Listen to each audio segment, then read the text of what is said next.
Russian President Vladimir Putin's visit to Delhi is being watched closely, not just in Delhi and Moscow, but also in the United States and perhaps most closely in European capitals for three main reasons. To begin with, the war in Ukraine, since Russia's invasion of the country in 2022 is entering its fourth year.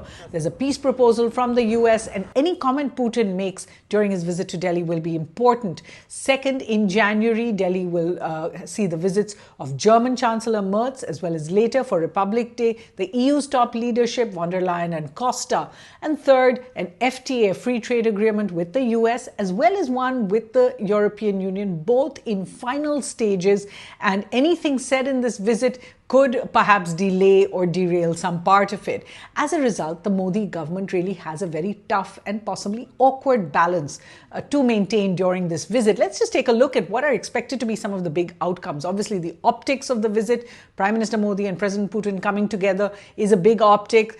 We've already seen a controversy over op-eds written by European ambassadors to Delhi, the MEA saying that it sees these as unusual and unacceptable, but doesn't actually demarche the diplomats themselves. So that's the kind of balance it's running. Also, on issues like oil, India will have to convince Russia that it really needs to give up Russian oil, but at the same time find ways to keep bilateral trade levels that went from $10 billion to $69 billion in the last few years going. That brings us to trade and connectivity. India trying for the Chennai-Vladivostok Eastern Maritime Corridor, but even as it provides Russia with produce, processed foods, apparel, it will have to make sure it isn't seen as sending dual-use items, heavy machinery, tools, as well as other kinds of equipment that could get the Western antenna up.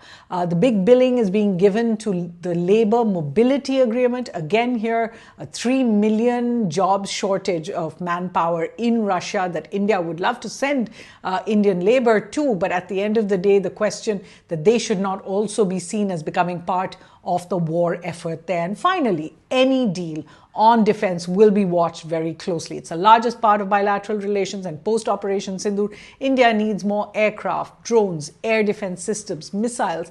Russia is not only its biggest supplier, it's the only country that actually provides technology transfer. Even so, and if you look at nuclear cooperation, space cooperation, in all of these, India and Russia have close ties, but all of them could also incur CAATSA sanctions from the United States. There is possibility of more military exchanges, and that's something that Europe very vociferously protested just 2 months ago when India joined the Zapad exercises. In New Delhi, for The Hindu, I'm Suhasini Haidar.